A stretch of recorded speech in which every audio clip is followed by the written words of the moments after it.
acho говорит нам на сегодня на тему.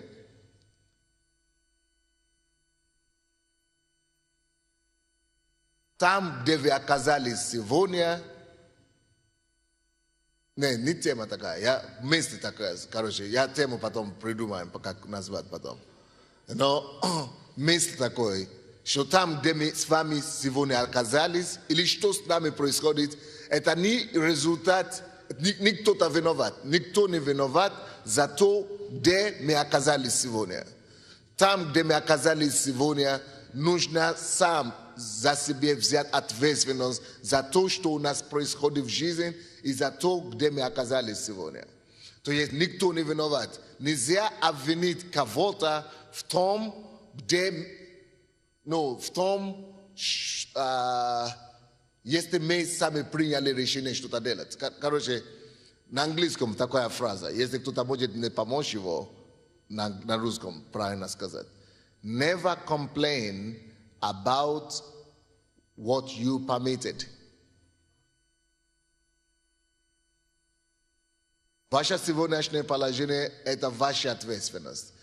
Но это не перевод того, что я сказал. Но то, что я сказал, кто-нибудь может это переводить. Never complain about what you permitted in your life.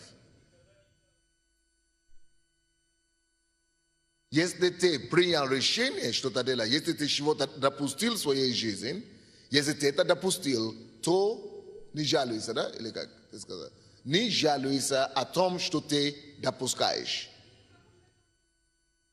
в своей жизни. Как?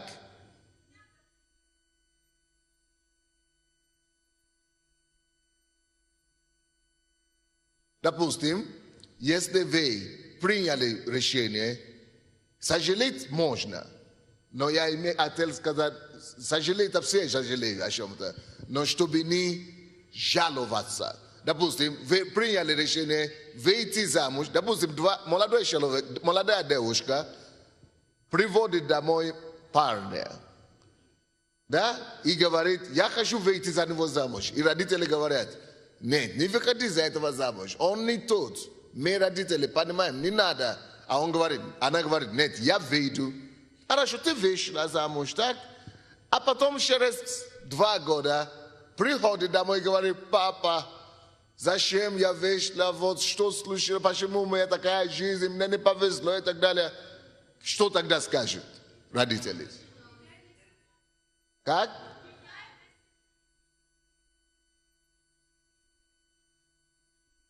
Вот, не жалуйся и не роптай о том, чего ты сам допустил. Родители не виноваты, друзья не виноваты, не роптай, не жалуйся, раз ты сам допустил эту ситуацию. Поняли, да? Вот это в этом смысле я хочу говорить с вами. Такая тема. Пускай каждый напишет как может. В этом году будет много, и следующий год тоже, что с нами получится и что с нами случится, это наша с вами ответственность. Давайте не будем роптать, не будем жаловаться, мы берем ответственность. Это наша ответственность, что будет у нас в следующем году и чего не будет. Доктор Ларри Андерсон сейчас сказал, кто из вас в бизнесе встали определенное количество. А потом он задал другой вопрос. Кто хочет быть в бизнесе, тот встал, но остались сидя. Если люди, которые сейчас стали, он говорит, я хочу за вас помолиться, кто хочет заниматься бизнесом. А это обозначает, кто хочет обогатиться, кто хочет стать богатым. Люди стали, он помолился за них. Я верю, что Бог уже услышал эту молитву. И они состоятся. Но те, которые не стали, и за вас не помолились, никого не обвиняйте. Не ропщите и не жалуйтесь, если Бог вдруг вас не начнет благословлять. Понятно то, что я пытаюсь говорить? То есть вы сами приняли решение, спросили, задали вам вопрос, вы сами приняли решение, и если Бог начнет кого-то благословлять, и вы думаете, вас Бог не благословил, не думаете, а почему я не благословил? Вы сами приняли свое решение. То есть все, что с нами происходит, это всего лишь результат, спешите себе, tek решение, которое мы принимали вчера. Наше вчерашнее решение определяют состояние, в котором мы находимся сегодня. Но больше, чем решение, что еще определяет того, что мы будем иметь завтра, что у нас будет послезавтра, что с нами будет происходить завтра и послезавтра, зависит от тех ценностей, Лерри Эндерсон опять говорил, те ценности, которые мы решили внедрять в своей жизни сегодня. Те ценности, которые мы будем внедрять в своей жизни, определят состояние нашей жизни, нашего благополучия завтра. Если, допустим, я сегодня принимал решение, что я буду трудиться, я буду поститься, я буду молиться, тогда я вправе ждать чудеса на завтра. Поймите, братья и сестры, следующий год будет годом для нас, Бог мне сказал, годом прорыва. Но, слушайте, но прорыв не будет автоматически. Это то, что Лерри говорит. То, что вы ходите в церковь, и вы это услышали, то, что вы приходили сегодня, или то, что вы будете на помазание 8 число, или то, что вы будете на 31-ю ночь, когда мы будем молиться за помазание, за всех нас, это еще не значит, что следующий год принесет вам прорыв. Не гарантированно. Но следующий год принесет прорыв только тем, которые сегодня примут решение начинать внедрять определенные ценности, определенные принципы процветания, принципы работы, принципы усердия, принципы, допустим, прилежности, принципы трудолюбия, принципы, какие-то, допустим, молитвы, поста. Если вы будете это уже принимать и применять сейчас, так у вас будет это прорыв в следующем году. Но если вы не пойдете сегодня зарегистрировать, вот пастор мне только что показал, что он взял и зарегистрировал 2 предприятия. Теперь не надо мне догадываться или переживать, какое у него будет будущее завтра, какой год это 2006 будет ему. Я точно уже знаю, он делает шаги уже сейчас. Он уже сейчас сеет себя, он уже сейчас закладывает фундамент, он уже сейчас забивает гвозди, он теперь уже сеет семена. Поэтому неудивительно, что 2006 год принесет ему определенное изобилие и урожай. Братья и сестры, мы часто думаем, что если мы только молимся, это все будет автоматически, или чудеса будут. Чудеса не будут. Чудеса будут только когда мы будем определенные законы Божьи соблюсти и соблюдать. И если, допустим, в следующем году опять будет конец года, мы ждали какие-то чудес, нету чудес, нельзя Бога обвинять. Не жалуйтесь и не ропщите о тех вещах, которые ты разрешил. Ты сам разрешил эту нищету. Ты сам разрешил эту неудачу. Тем, что ты ничего не делал. Никакие принципы не применял. Ты не делал ничего, чтобы иметь это процветание, о котором ты мечтаешь. Ты не делал ничего, чтобы иметь это рост в жизни, который ты молишься. Ты не делал ничего конкретно в этом мире, вся планета Земля и мир, но подчинен определенным законам. Только под мере того, как мы будем соблюсти этим законам, исполнять эти законы, тогда эти законы начнут давать нам плоды. Того, что мы ожидаем. Не просто молиться и ожидать, что это будет. Да, Бог делает чудеса. Но поймите, что когда вы молитесь, это то же самое, что вы сеете что-то. Молитва даст нам духовные благословения. Допустим, даст нам милость, благоволение, это самое и так далее, благодать. Но если вы хотите деньги, нельзя только молиться. Нужно идти работать. Или нужно идти заниматься чем-то. Если вы хотите, допустим, продвижение на работе, недостаточно только сидеть дома, молиться, надо идти на работу, допустим. Надо быть хорошим работником, допустим. Надо быть прилежным, допустим. Надо быть послушным законодательным базе вашей компании, допустим. Надо быть угождать начальнику, допустим. То есть тогда будет продвижение. Если вы хотите, допустим, чтобы у вас были какие-то хорошие отношения в семье, и чтобы ваши отношения в семье с мужем, с женой было лучше, чем сейчас есть, то же самое вам надо обязательно начинать готовиться, начинать слушать проповеди о семье, как улучшить себе свои отношения, как себя вести лучше, как жена или как муж. Надо приобрести и начинать жить по этим принципам, начинать себя вести соответственно. Тогда вы можете ждать чуда, что будет лучше отношения в семье. Но ничего не делая, просто молясь и ходить в церковь, это иллюзия. И когда ничего не будет или не получается то, что мы думаем, не обвиняйте никого за то, чего вы допустили. Вы допускаете некоторые вещи. То есть, что имеется в виду?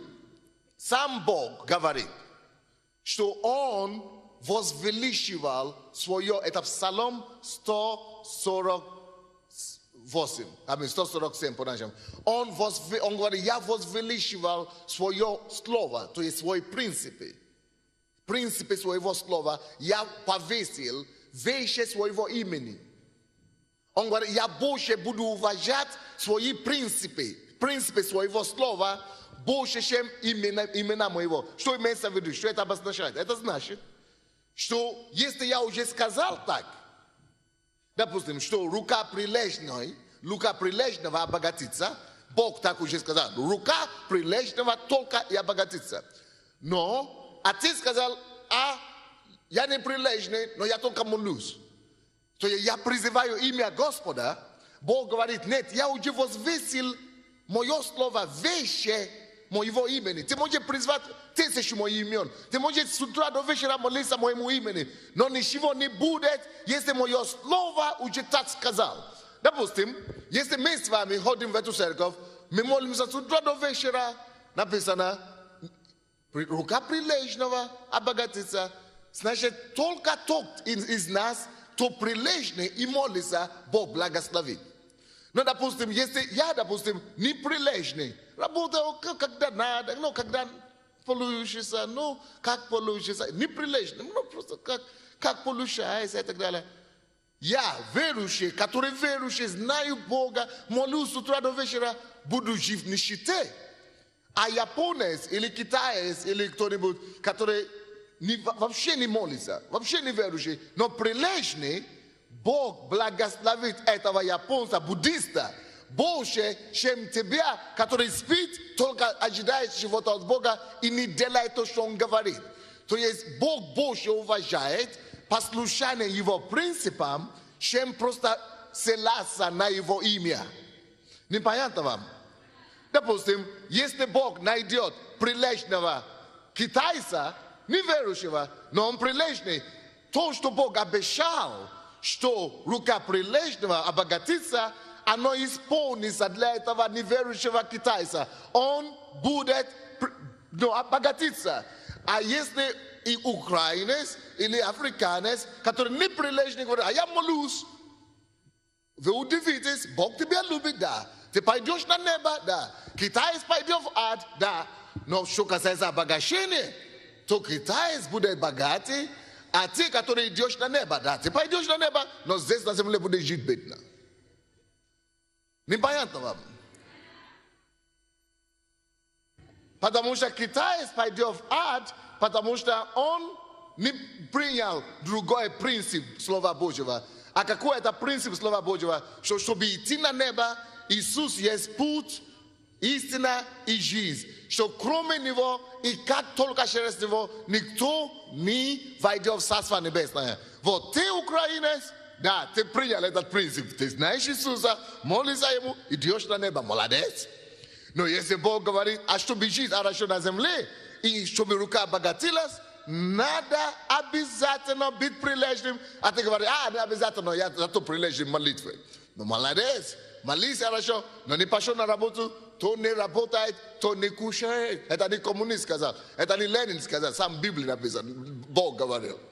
То есть принципы И также во все остальные сферы жизни. Если мы хотим лучше жить, 2006 год, сделай что-нибудь. Что ты сегодня делаешь? Мне не надо быть пророком. Я знаю, что тебя ждет завтра.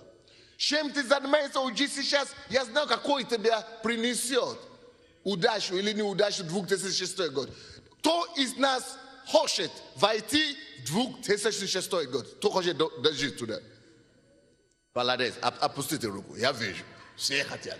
Никто не хочет умереть до 2006 года. Я так понимаю, да? Правильно, хорошо. Теперь, честно скажите, кто знает четко, что ему принесет 2006 год? Кто знает четко? Потому что я вас вызову сюда. Не скажешь мне позор еще. Кто знает четко, что 2006 год принесет ему? Все. Вижу руку. Кто-то говорит, благословение это ерунда, это абстракция. Четко. В 2006 году я вижу, я не хочу для всех говорить, но скажу так, я вижу то, что мне Бог открыл, это будет начало того. И я сегодня это семя уже посадил. И я знаю, что это будет. Ну, финансы, или в семье, или где-то, или на работе, в обществе. В семье я уже счастливый человек. Вопрос финансов. Да, финансы. В семье Бог уже для меня. Допустим, буду состоятельный человек. Да. На каком основе? Это начало, следующий год это начало финансового подъема. Есть основания на это? Есть для этого основания. Чем занимаемся? Я занимаюсь недвижимостью, я в следующем году буду аккредитовывать школу риэлторов. А что вы уже сделали для этого? Для этого я уже в этом году провел курсы для тех, кто хочет работать в недвижимости. Я увидел ошибки, недостатки. И с января месяца, я зарегистрировал 2 предприятия. Я являюсь директором агентства недвижимости. И плюс я имею откровение научить людей зарабатывать деньги. Вот теперь мне не надо молиться, чтобы знать, будет этот год хорошим для него или нет. Я уже знаю. Потому что он сегодня делает. Никого не обвините за то, что решение, которое вы не приняли. Если вы не приняли решение, не обвините никого, если ничего не будет. Если чтобы что-то было, нам надо принять решение.